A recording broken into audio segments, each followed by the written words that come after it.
மகா மேருவில் வீற்றிருக்கக்கூடிய மகா வாராகித்தாய் மகிமையில் புரிய வந்த ஒரு மகா சக்தி. மகா ரௌத்ரி தாயானவளும் இவதான். திருமாலோட அவதார அம்சமா விளங்கக்கூடியவளும் இந்த வாராகி தான். இரவுல பக்தர்களுக்காக கண்மலர்ந்து பூஜை ஏற்றுக்கொள்கிறார். 8 பஞ்சமி நாட்கள்ல இந்த தாயானவளை வணங்குறவங்களுக்கு என்ன இது எல்லாமே நடக்குங்கிறது ஐதீகம். தேய்பிர பஞ்சமி பூஜையில வளர்பிறையான வாழ்வு அளிக்கக்கூடியவதான் இந்த வாராகி. விரலி மஞ்சள் மாலையா இருந்தாலும் சரி, செவ்வரளி மாலையா இருந்தாலும் சரி, செண்பகப்பலர் அர்ச்சனையா இருந்தாலும் சரி, இதை தாராளமா ஏற்றுக்கொள்வா இந்த வாராகி தாய். மறிக்கொழுந்து வாசம் சொன்னாலே இவ மனசெல்லாமே மகிழ்ந்து போகும். தேங்காயில நெய் தீபம், வெண்பூசணியில தீபம்னு இவ எல்லாத்தையுமே ஏற்றுக்கொள்வான்னு சொல்லலாம். வாராகி அம்மையை பொறுத்த வரைக்குமே எதையுமே அடக்கக்கூடிய வெள்ளமை பெற்றுக்கூடியவ. சப்த கண்ணுகள்ல பெரிதும் வேறுபட்டவ இவ தான். மிருக பலமும் தேவகுணமும் கொண்ட இவ பக்தர்களின் துன்பங்களை தாக்கி காக்கக்கூடியவள். மக்களை துன்பம் சொல்லக்கூடிய ஒரு பெருங்கடல்ல இருந்து மீட்டக்கூடிய ஒரு ஆதிசக்தின்னு சொல்லலாம். வணக்கம் நண்பர்களே, இந்த பதிவில் வாராகி அம்மனுடைய வழிபாட்டு முறைகளையும் வாராகி அம்மனுடைய சிறப்புகளையும் வாராகி அம்மனை எந்த நாட்களில் நீங்கள் வழிபாடு செய்யலாம், வாராகி அம்மனால் என்னென்ன பலன்கள் நமக்கு கிடைக்கும், இது எல்லாமே இந்த பதிவில் நம்ம தொடர்ந்து பார்க்கலாம். அதுக்கு முன்னாடி நீங்கள் இந்த சேனலுக்கு புதியவராக இருந்தால் இந்த சேனலை சப்ஸ்கிரைப் பண்ணிவிட்டு ஒரு லைக்கும் பண்ணிவிட்டு பின்தொடர்ந்து வாங்க பார்க்கலாம். சப்த கன்னிமார்கள் 7 பேர்ல 5ஆவதா இருக்கக்கூடியது தான் இந்த வாராகியம்மன். பஞ்சமி தாயின்னு சொல்லுவா. அதாவது வாழ்வுல பஞ்சங்களை எல்லாமே துரத்தக்கூடியவ. அம்பிகையோட இந்த தோன்றிய நித்திய கன்னிகள் தான் சப்த கன்னிகளா இருக்கிறாங்கன்னு சொல்லலாம். சப்த கன்னிகள் சொல்லக்கூடியவங்க யாருன்னு கேட்டிங்கன்னா பிராமி, மகேஸ்வரி, வைஷ்ணவி, கௌமாரி, வராகி, இந்திராணி, அது மட்டும் இல்லை சாமுண்டி. இவங்களில் பெரிதும் மாறுபட்டவ தான் இந்த வாராகி. மனித உடல் வாராகி பொறுத்த வரைக்குமே பன்றியினுடைய முகம் கொண்டவளா இருப்பா, கோபத்தோட உச்சம் தொடுக்கூடவளா இருப்பா. ஆனால் உண்மையில் இவ ஒரு சாந்த சுரூபிணி. அன்பான குணத்துல தன்னை நாடி வர பக்தர்களுக்கு ஆதரவு கொடுக்கறதுல ஒரு மலைக்கு நிகரானவ. இவளுடைய ரதம் பார்த்தீங்கன்னா கிரி சக்கர காட்டு பன்றிகள் இழுக்கக்கூடிய ரதம் தான். இந்தியாவை பொறுத்த வரைக்குமே வாராகி அம்மனுக்கு அப்படி ஒரு சிறப்புன்னு சொல்லலாம்.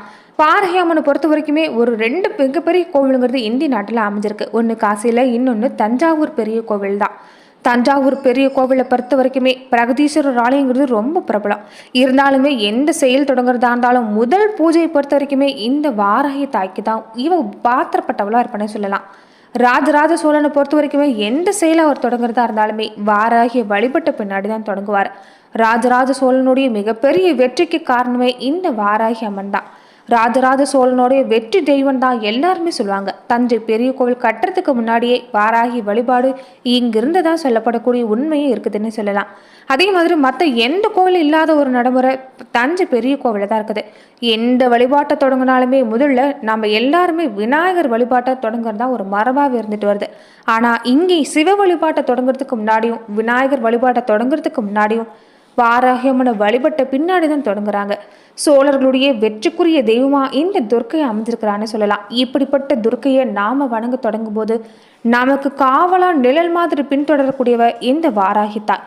வாராகி தாயை பொறுத்த வரைக்குமே இவ மிகப்பெரிய சக்தி கொண்டவளா இருக்குன்னு சொல்லலாம். பெரும்பாலுமே நம்ம வாழ்க்கையில் இருக்கக்கூடிய தடைகள் எல்லாமே நீக்கக்கூடிய தெய்வம். அஷ்ட நாட்களில் பொறுத்த வரைக்குமே அஷ்ட பஞ்சமி நாட்கள்லையும் இந்த வாராகி தாயை தொடர்ந்து வழிபாடு செய்கிறவங்களுக்கு உங்கள் வாழ்க்கையில் ஒரு நிழல் போல பின்தொடரக்கூடியவ. பெரும்பாலும் தொடர்ந்து உங்கள் வாழ்க்கையில் பல்வேறு விதமான பிரச்சனைகளை நீங்கள் சந்திச்சுக்கிட்டே இருக்கிறீங்க. ஒன்று போனால் ஒன்றுங்கிற ஒரு மனநிலையில் இருக்கக்கூடியவங்களுக்கு கூட இந்த வாராகி தாயை தொடர்ந்து வழிபடக்கூடியவங்களுக்கு நிச்சயம் நல்ல மாற்றம் ஏற்படுன்னு சொல்லலாம். அதே மாதிரி வாராகி தாயை பொறுத்த வரைக்குமே ரொம்ப முக்கியமாக வழிபடக்கூடிய விஷயம் என்னன்னு பார்த்தீங்கன்னா திருமணம் ஆகாதவங்க இங்கே வேண்டிக்கிட்டா திருமணம் வரங்கிறது உடனே கை கூடுது. குழந்தை பாக்கி இல்லாதவங்க கூட மனமுருக பிரார்த்தனை செஞ்சால் குழந்தை பாக்கிங்கிறது கை கூடுதுன்னு சொல்லலாம்.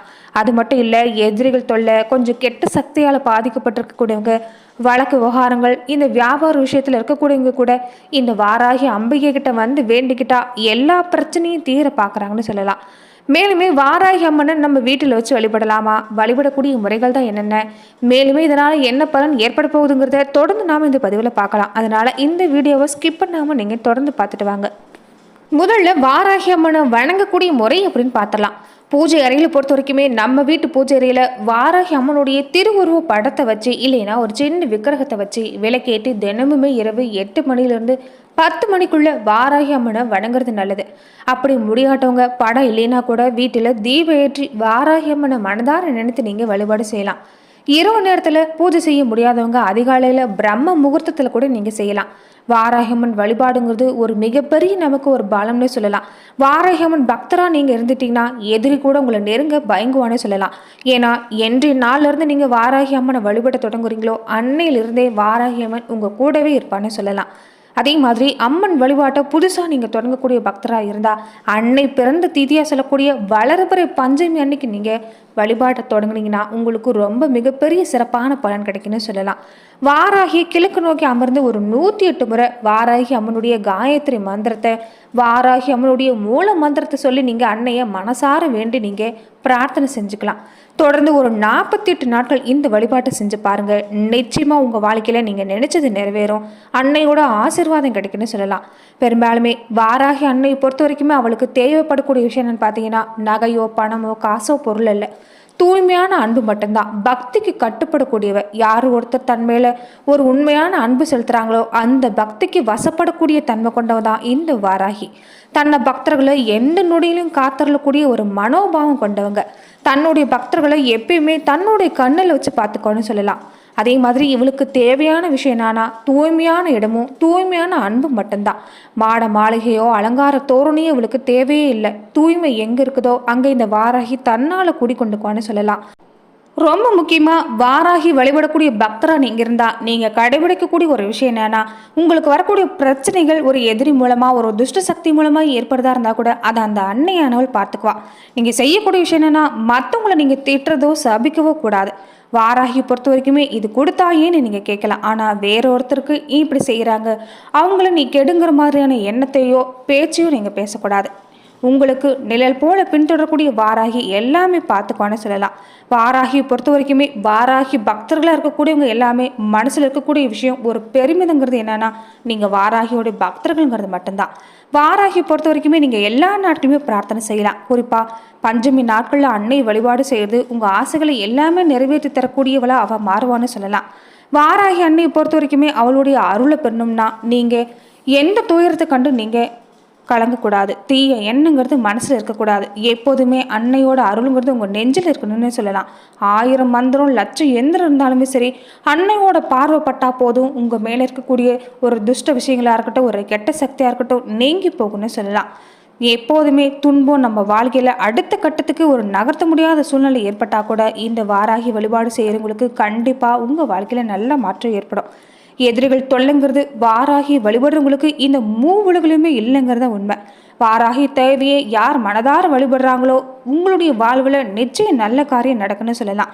கண்டிப்பாக வெள்ளிக்கிழமை அன்னைக்கு நீங்கள் வாராகி அம்மனை வழிபடுறது மூலமாக பெண்களாக இருக்கக்கூடியவங்க எல்லாமே மாங்கல்ய பாக்கியம் பெறலாம். உங்கள் வியாபார விஷயமா இருக்கட்டும் ஒரு தொழில் விஷயமா இருக்கட்டும் லாபங்கிறது அதிகரிக்கும். ஞாயிற்றுக்கிழமை நாட்களில் விரதம் இருந்து வழிபடுறவங்களுக்கு நோய் நீங்கி ஆரோக்கியமான வாழ்வு கிடைக்குங்கிறது ஐதீகம். அதே மாதிரி திங்கட்கிழமை நாளில் விரதம் இருக்கக்கூடியவங்க மனநல மாதிரியான பிரச்சனை இருக்கக்கூடியவங்களுக்கு இந்த நாட்களை பொறுத்த வரைக்குமே இந்த நாட்களில் நீங்கள் வழிபாடு செய்கிறது ரொம்ப சிறப்பு. செவ்வாய்க்கிழமைகளில் விரதம் இருந்து வழிபட்டால் இந்த வீடு நிலம் வழக்கு இந்த மாதிரியான சிக்கல் எல்லாமே நீங்கும். புதன்கிழமை நாட்களில் விரதம் இருக்கக்கூடியவங்களுக்கு கடன் பிரச்சனை நீங்கள் பார்க்குப்பீங்க. வியாழக்கிழமையில் விரதம் இருந்து வழிபடுறவங்களுக்கு கல்வியில் முன்னேற்றம் குழந்தை பாக்கியம் கிடைக்கும். இப்படி ஒவ்வொரு நாளுமே வாராகி தாயானவளுக்கு சிறப்பான நாட்கள்னு சொல்லலாம். வாராகி அம்மனை பொறுத்த வரைக்குமே இவளுக்கு 4 திருக்கோலங்கள்: சிம்ம வாகன வாராகி, மகிஷ வாராகி, புலி வாகன வாராகி, வெண்குதிரை வாகன வாராகி, இப்படி 4 திருக்கோலங்கள் 4 விதமான பலனை தரும்னு சொல்லலாம். வாராகி அம்மனுக்கு விரதம் இருக்க நினைக்கக்கூடியவங்க வாராகி தேவியை வணங்க பின்னாடி நீங்கள் ஆரம்பிக்கலாம். விரத நாட்களில் கேசரி சக்கரை பொங்கல் தேங்காய் பூரணம் இதில் ஏதாவது ஒன்று வாராகி தேவிக்கு நெய்வேத்தி செய்யலாம். அதே மாதிரி சக்கரை வெள்ளை கிழங்குனாலே இந்த தாயானவளுக்கு ரொம்ப இஷ்டம்னு சொல்லலாம். அவளுக்கு உகந்த ஒரு பச்சை நிறத்தில் அவளுக்கு உடையை நீங்கள் கொடுக்கலாம். விரதம் இருக்கக்கூடிய நாட்களில் பச்சை நிற விருப்பு மீது அமர்ந்து இழுப்பு எண்ணெய் தீபம் ஏற்றி வழிபட்டீங்கன்னா அப்படி ஒரு தீபங்கிறது உங்கள் வாழ்க்கையில் நிச்சயமாக தீய சக்திகளை விலக்கி நன்மைகளை உண்டாக்குன்னு சொல்லலாம். மொத்தத்தில் வாராகி வழிபடக்கூடியவங்களுக்கு உங்கள் வாழ்க்கையில் நிச்சயமாக பிரச்சனைங்கிறது படிப்படியாக குறையுங்கிறது தான் உண்மை. கூப்பிட்ட குரலுக்கு எல்லாமே ஓடி வரக்கூடிய இந்த தாயானவளை தேய்பிறை பஞ்சமி தேதி இருக்கக்கூடிய நாளில் இரவு 9 மணிலிருந்து 10 மணி வரைக்குமே நீங்கள் வீட்டிலையும் சரி கோவிலும் சரி அன்னையோட மந்திரத்தை ஜபிச்சு இல்லைன்னா அன்னையோட பேரை சொல்லி கூட நீங்கள் வழிபாடு செய்யலான்னு சொல்லலாம். வாராகிக்கு பிடிச்ச விஷயங்கள் எல்லாமே நீங்கள் செய்யும்போது கண்டிப்பாக உங்கள் வாழ்க்கையில் நல்ல மாற்றம் ஏற்படும்.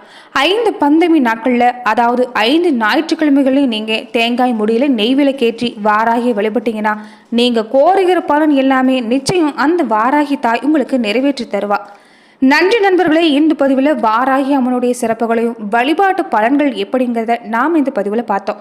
மேலும் இந்த மாதிரியான சுவாரஸ்யமான பதிவுக்கு நீங்கள் இந்த சேனலை லைக் பண்ணுங்கள், ஷேர் பண்ணுங்கள், கமெண்ட் பண்ணுங்கள், மறக்காமல் சப்ஸ்கிரைபும் பண்ணிடுங்க.